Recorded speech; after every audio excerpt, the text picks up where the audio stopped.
Welcome to Deleted Saves. On this episode, The Elder Scrolls IV: Oblivion on Xbox 360. When the Xbox 360 debuted in 2005, big changes were afoot for gaming. More powerful than its predecessor and capable of rendering more realized open worlds and games, Microsoft aimed right out of the gate to wow and win over new converts and those using rival consoles, especially since they wanted to double dip in the console and PC markets. And almost immediately, its first big test was waiting to debut on the console, which is the subject of our talk today, 2006's The Elder Scrolls IV: Oblivion.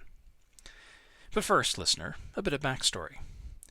By 2007, I was living paycheck to paycheck in a small apartment, and I figured that I would be ending my time as a gamer, as the console generations had moved on without me, further reinforcing the unspoken understanding that gaming is a toy for the wealthy and the well-to-do. The consoles I did have were getting old, and I was about to sell them both off to be able to make ends meet for another month at least. It was also about this time that I decided to go back to college, with the hope that with new skills I could get out of yet another dead-end job that I was currently stuck in. So I applied for student aid and enrolled in the local community college to better my chances in the job market, and hopefully not be homeless again, as I had been once before due to lack of ability to get a decent job. Well, quite quickly, a refund check came to me for the difference of the amount I had been awarded, as what I got easily covered my classes. Not only was it enough for me to pay my bills and rent for the month, I could also buy groceries and have leftover money to spare. Should I have paid that money back to the loan company? Oh, absolutely. But I was desperate, so things happened. With the spare excess cash, I went out and bought an Xbox 360. Thanks, student loans. I'm still paying that console off. I bought 2 used games to go with the console, a refurbished model I might add, Mass Effect, and the Game of the Year version of Oblivion, both of which had been tossed in the return pile by unimpressed previous owners. I figured that the loan people would eventually realize what I had done and would send the leg breakers to get their misspent cash back, so I might as well get some long-playing RPGs to enjoy until the end inevitably came. I took my prizes home, hooked up the console to my 24-inch CRT TV through a complex setup shared with the combo VCR and DVD player I had, and prepared to take my first tenuous steps into the vast worlds that Bethesda Softworks specialized in creating. I'm going to save you a lot of suspense here, folks. The fact that I bought this Game of the Year version used and on deeply discount should have been my first clue that something was afoot. Elder Scrolls IV: Oblivion, we need to talk. Well, fuck, here we go. I don't recall the first character I made, maybe one of the cat people, just because I could. And I followed the trails of breadcrumbs a potato-faced king with Patrick Stewart's voice and his 2 digital guards led me on out of the ass end of a prison escape tunnel, where the king is murdered for plot convenience. Oh, so we're playing by JRPG unwinnable boss battle rules here. Okay, I get it, I'm down. Done that before. But now I have to take some note to a dude elsewhere on the map and let them know the king is dead, and he'll tell me what to do from there. Good luck, sucker. Why? I'm just some asshole in the wrong prison cell at the wrong time. Why am I tasked with this?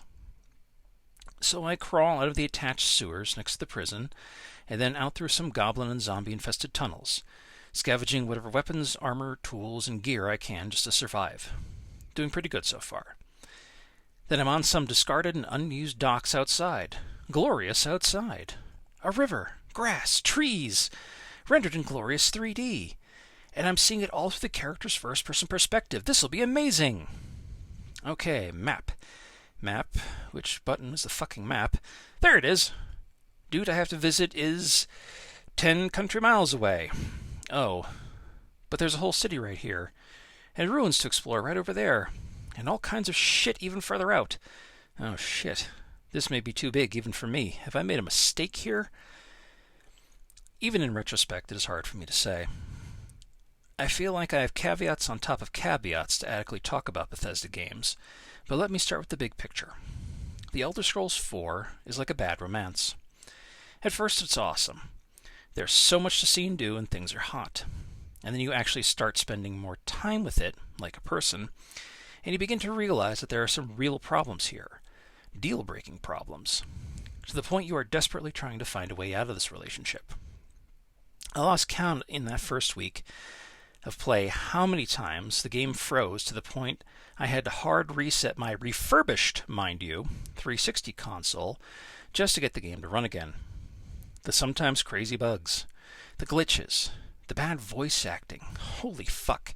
If you've never found the clip online of a woman who blew her voice line and then asked to do a retake on it, and Bethesda left the whole line of dialogue for the character and for the sound booth tech in the game, do yourself a favor and go find it on YouTube.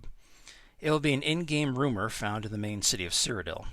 But those are just some of the funnier to frustrating issues with Oblivion. But here's where the real problems start to surface. The more I played, the more I grew disquiet. Oblivion does not lack for things to do. There are quests galore, most of which are the go here kill X or go here fix X item variety. The set pieces are amazing, until they aren't. Miles of forested hills giving way to miles of golden fields studded with the same 3 to 4 forts to explore in slightly different configurations gets old quick. The 5 or 6 main hub towns across the land do their damnedest to give variety to the size and breadth of the nation of Cyrodiil, from swamp to coastal to frozen mountain village, and all of them dull, filled with the same dead-eyed cardboard cutout stock characters and the same repeating 5 or 6 voice actors filling in for a cast of hundreds. The guild quests suck. Mage, warrior, thief, pick any one you want, they are all crap. Mostly busy work while you advance through the ranks until within a week of adventuring your level 3 shithead becomes a guild master of all 3 major guilds. The only one that doesn't piss me off is the 4th hidden guild quest, the Dark Brotherhood, the order of assassins found in cells throughout the Elder Scrolls world. That one is actually very good, using creative storytelling and methods of assassination as well as actual options for completing the jobs put before you until you find it burned to the ground and you are alone with the voice of a dead demigoddess in your ear telling you that you did the right thing by striking the match. The quest was written by one of the principal writers of the game Thief, the Dark Project, a game that codified the stealth genre of games, so of course it would be good. The Aelid Ruin quests are okay. Generally pretty spooky tomb raids of a lost elven empire dotted around this human empire above it, and lurking like an inconvenient corpse at a dinner party. But even they start to wane after a while.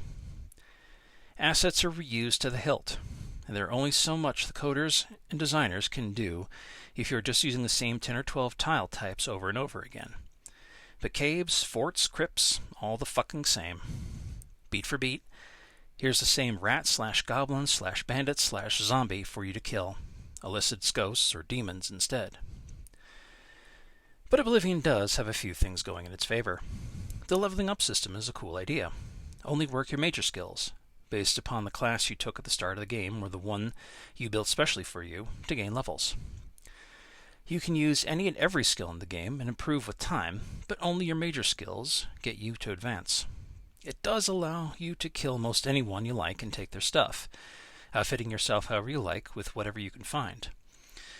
The standout actors are, and again I have no idea how they managed to get them, Patrick Stewart in his post-Star Trek and most current for the time role as Professor X of the X-Men, and Sean Bean, most famous at this time for dying as Boromir in Lord of the Rings: The Fellowship of the Ring. Seriously, these two had starred in blockbuster Hollywood movies. They were not hard up for money, and Bethesda got them. Oh, tell me your secrets, Todd Howard. Yet even in these bits they fuck it up. As your character levels up, so do the enemies. So by mid-levels the enemies are damage sponges and your weapons and gear, which degrade over time and require repairs, break, and fail to do even minimal damage. Even magic gear. Look, Oblivion's DNA comes directly from tabletop RPGs, Dungeons & Dragons being the main contributor to this paternal line. But it is trying so hard to be off-brand D&D that it just screws it up.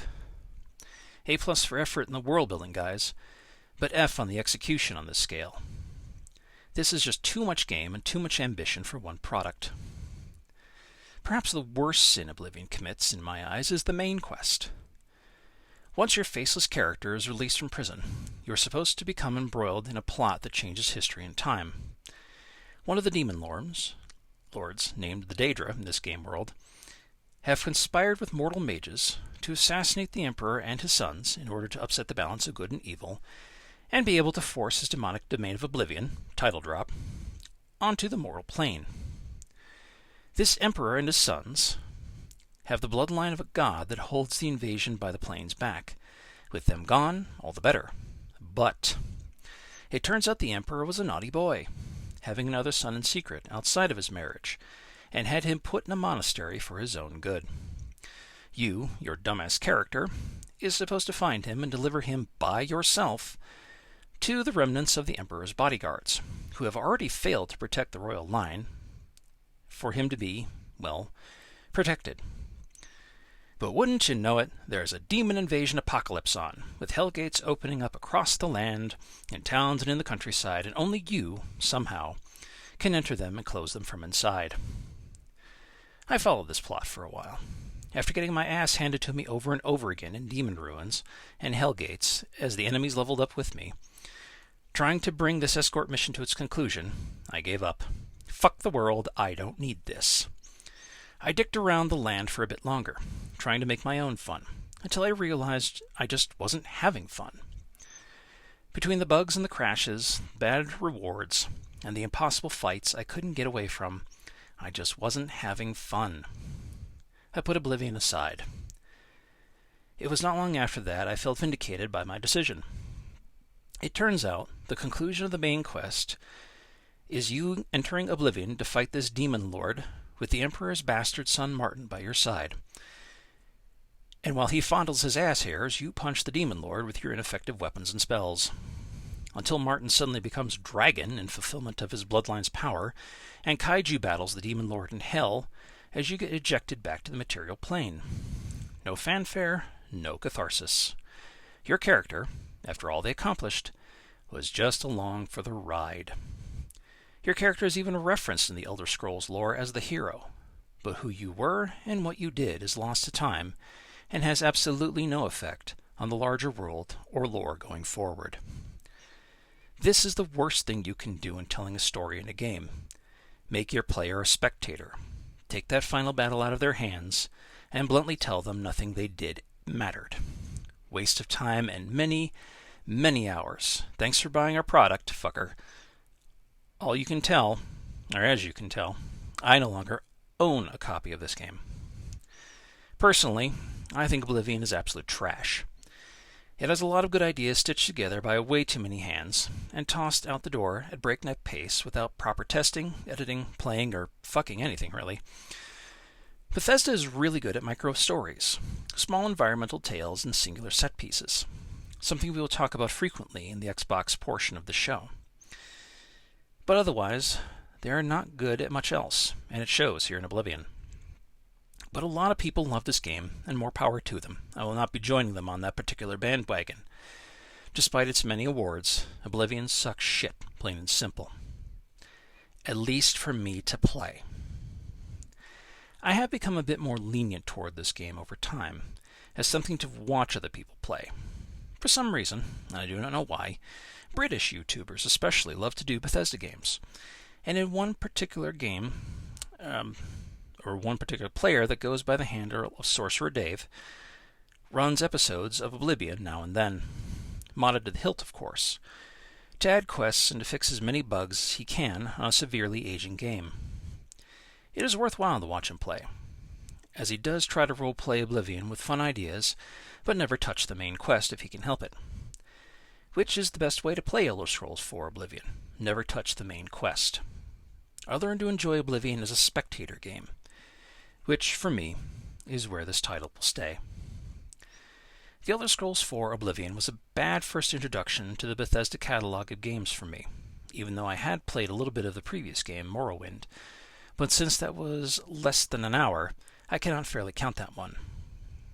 I'm glad I gave their later titles a try, as they were more to my liking. But for me, Oblivion will always be confined to the depths of gaming hell where it belongs.